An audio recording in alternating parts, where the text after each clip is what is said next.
Historias de terror de Reddit.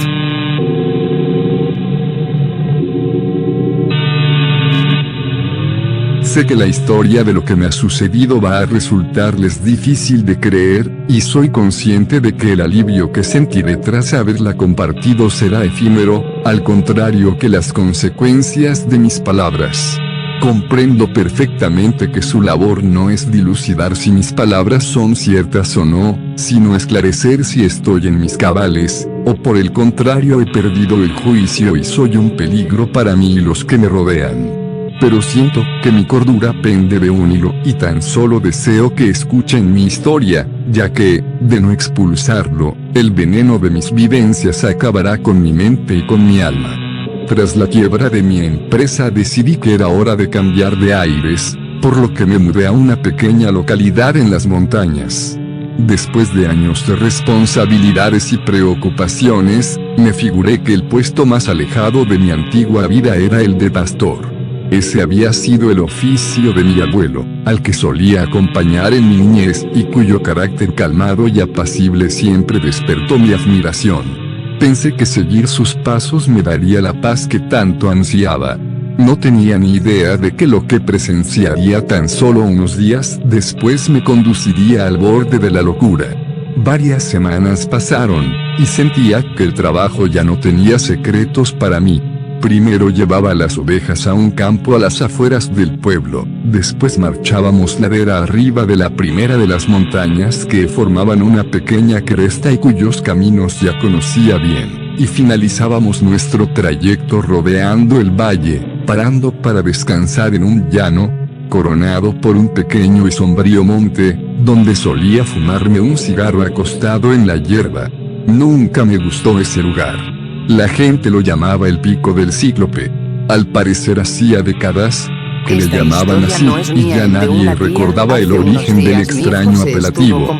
En ocasiones, al pararme a contemplarlo, era presa de un profundo estupor y el atardecer me sorprendía, por lo que debía apresurarme a llevar al rebaño de vuelta.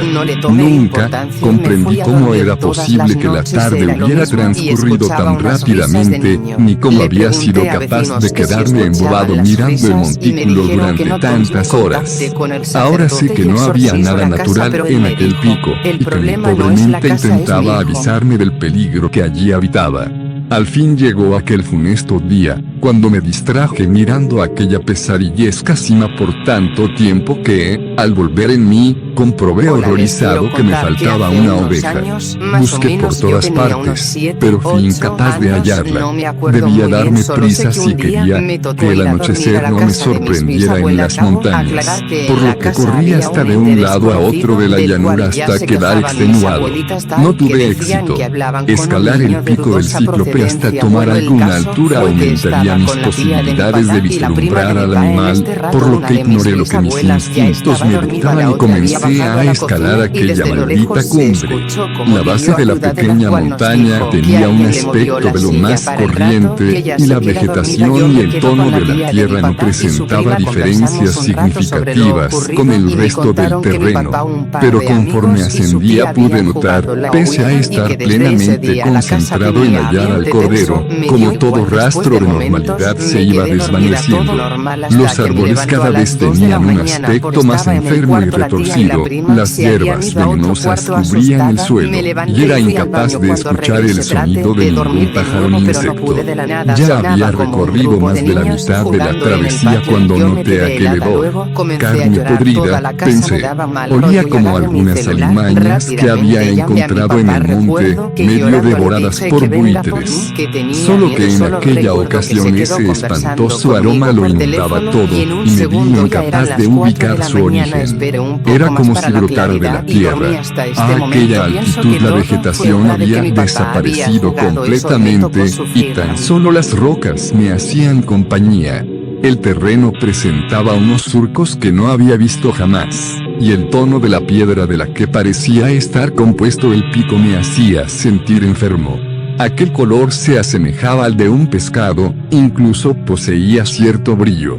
Agudicé la vista, pero no pude ver a la oveja perdida colina abajo, por lo que abandoné toda esperanza de encontrarla.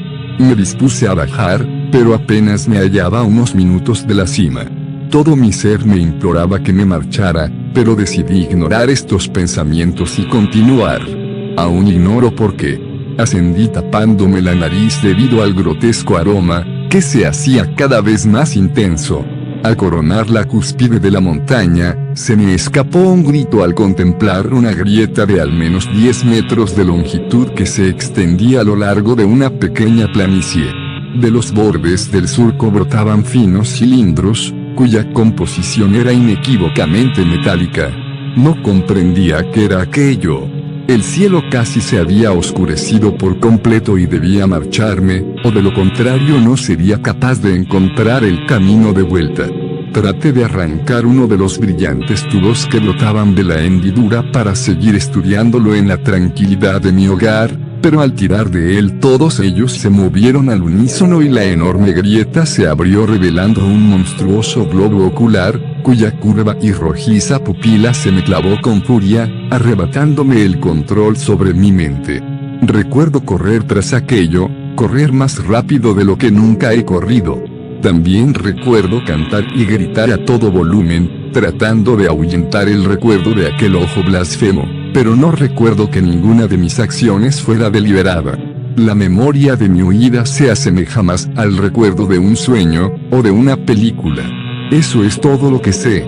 Me encontraron días más tarde al pie del pico del Cíclope, inconsciente, y desperté en la clínica del pueblo amarrado a la cama una semana más tarde. Las explicaciones que los médicos me dieron sobre lo sucedido tenían sentido, es decir, pese a que tenía que realizar un esfuerzo colosal para creerles, creí posible implantar sus razonamientos en mi mente con el paso del tiempo, aunque no sin esfuerzo. Palabras como brote psicótico, o alucinación transitoria sonaban extremadamente tranquilizadoras comparadas con la idea de que la abominación que había presenciado fuera real. Pero toda esperanza se esfumó cuando contemplé por la ventana del hospital que la cima del pico del Cíclope se había desvanecido, dejando tan solo una extraña meseta en su lugar. Nadie parecía recordar que aquello había sido un monte de al menos el doble de altura hasta hacía unos días, ni tampoco parecían conocer el nombre del pico, pese a encontrarse impreso en numerosas guías turísticas. Fue entonces cuando comprendí que todo lo que recordaba era cierto, y que aquella criatura poseía facultades que le permitían moldear nuestras mentes a su antojo. Con toda seguridad, los extraños fenómenos de pérdida de memoria que había experimentado días atrás al descansar al pie del monte habían sido obra de Leviatán, quizá tratando de ahuyentarme. Tal vez, tras haber descubierto su escondite, había decidido marcharse de allí, bien para volver al mundo del que procedía, o a lo peor, para seguir observando desde otro lugar. No me aventuraría a dar una respuesta al respecto. Soy consciente de que mi declaración va a condenarme a una vida de reclusión y aislamiento, pero siendo conocedor de los horrores que alberga nuestro mundo, la perspectiva de una vida al margen de estos me resulta tan atractiva como liberadora.